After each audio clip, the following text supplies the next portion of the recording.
আর এই জায়গা জলা ভাঙ্গে ঠিক করে না কিছুই না। এই প্রতি বারবার বাড়ি ঘর ভাঙ্গি জায়গা সরকারের কোনো চাহিদা করে না, কোনো ঠিক করে না, কোনো কিছু আঙ্গুর গ্রাহ্য করে না। প্রতি বারবার পানি আসে, এরকম করিয়ে অনেকগুলা ক্ষতি হয়েছে। জিনিসপাতি সবগুলা নিয়ে গেছে গা, ঘর বাড়ি সব কিছু গেছে গা, খাট মাঠ সব গেছে গা, ফ্রিজ টিরিজ টিভি টুভি সবগুলাই, সব গাছ গাছালি সব গেছে গা, বাঁশের জার গেছে গা, সম্পূর্ণ গেছে গা। বিড়ি বান দেওয়ার কথা ছিল, বিড়ি বান দেয় নাইকে, ব্রিজ ঠিক করবো, ব্রিজও ঠিক করে নাইকে, এরকম করে অনেক বাহানা দিছে, অনেক কথাবার্তা কইছে, তারপরেও ওরা ঠিক করে নাইকে। এরকম করে আমরা থাকবো কই ঘর বাড়ি এরকম করে প্রতি বারবার পানি উঠে, আমরা পুনাই পান নিয়ে এগুলা নিয়ে কই কোথায় যাব, এগুলা ঠিক করে না।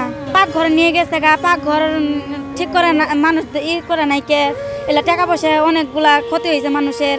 ধরে যা ছিল খালি বোলা পানি আমি বাঁচাতে কিছু বাঁচাতে পারি নাই।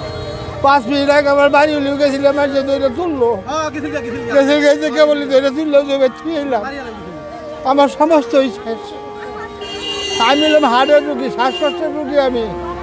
এর ভিতরে আল্লাহ কি বলতে আল্লাহ ভালো জানে।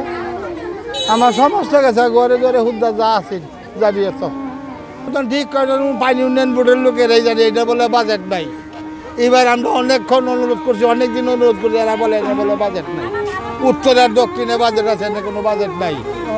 এই বাজেট না কয়ে এরা বন্যার 2 দিন আগে 100 বস্তা দিছে, 100 বস্তার কাম বাড়ছে।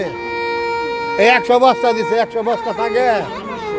হ্যাঁ, খালি কয় বাজেট নাই বাজেট নাই, এই বান্ধেরগুলো বাজেট নাই। এই রামনের এই বালা জানেন, রামনের এই 10 জন আপনারা পানি উন্নয়নের বোর্ড নাকি রামনের এই বালা জানে, এইটার ক্ষতিপূরণ কাটে দেবে রামনের এই বালা জানে। একমাত্র আল্লাহ ছাড়া আমরা কি লোক নাই স্থগিত দেওয়ার মতো। বাংলাদেশের শক্তিশালী থার্মিক স্টিল বার ফেমাস স্টিল লিমিটেড। এখান থেকে আমরা দেখলাম যে মুহূর্তের মধ্যে সব কিছু ভেঙে যাচ্ছে। এই ঘটনাটা আসলে এরকম হওয়ার কথা না, অনাকাঙ্ক্ষিতভাবে হয়ে গেল। একটা 10 মিনিট থেকে আর কি শুরু হয়েছে এই ঘটনা। তো মুহূর্তের মধ্যে এই রাস্তাটা ভেঙে গেছে। এই রাস্তাটা একটু নিচে ছিল, নদীর পার ভাঙিয়া বাঁশের জার গাছপালা যা কিছু আছে সব কিছু একেবারে সব ধুমড়ে মুচড়ে পানি, নদীর স্রোত এখান থেকে নদীর মতো আরেকটা নদী হয়ে গেছে। এটা মুহূর্তের মধ্যে সর্বোচ্চ 1-1.5 ঘন্টা বা 2 ঘন্টার মধ্যেই এই ভয়াবহ অবস্থা। জেনেগেতি বাজারের দিকে পানি, অথই পানি একেবারে প্লাবিত। ধানের চাউলের আড়ত যা আছে এগুলো সব একেবারে মানে ভাসমান।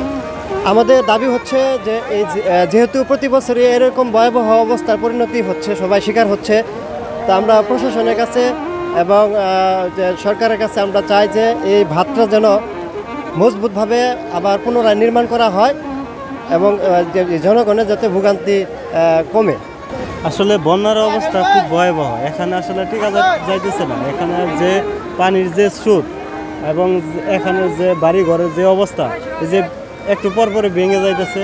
এদিক দিয়ে পানির স্রোতে আপনার একটু আগে একটা ঘর ভেঙে গেল, আর গাছালে যা আছে সব ভাঙা চতুর্দিক দিয়ে আপনার এই ভয়াবহ অবস্থা চলতেছে। আসলে এটা মূলত হওয়ার কারণ হচ্ছে দুর্বল বাঁধের কারণে। এখানে প্রশাসন ঠিকভাবে আসলে ওভাবে বাঁধ নির্মাণ করতেছে না। যদি নদীর সাইডে আপনার বড় করে বাঁধ দেওয়া হতো তাহলে এভাবে এই ভয়াবহ অবস্থার সৃষ্টি হতো না।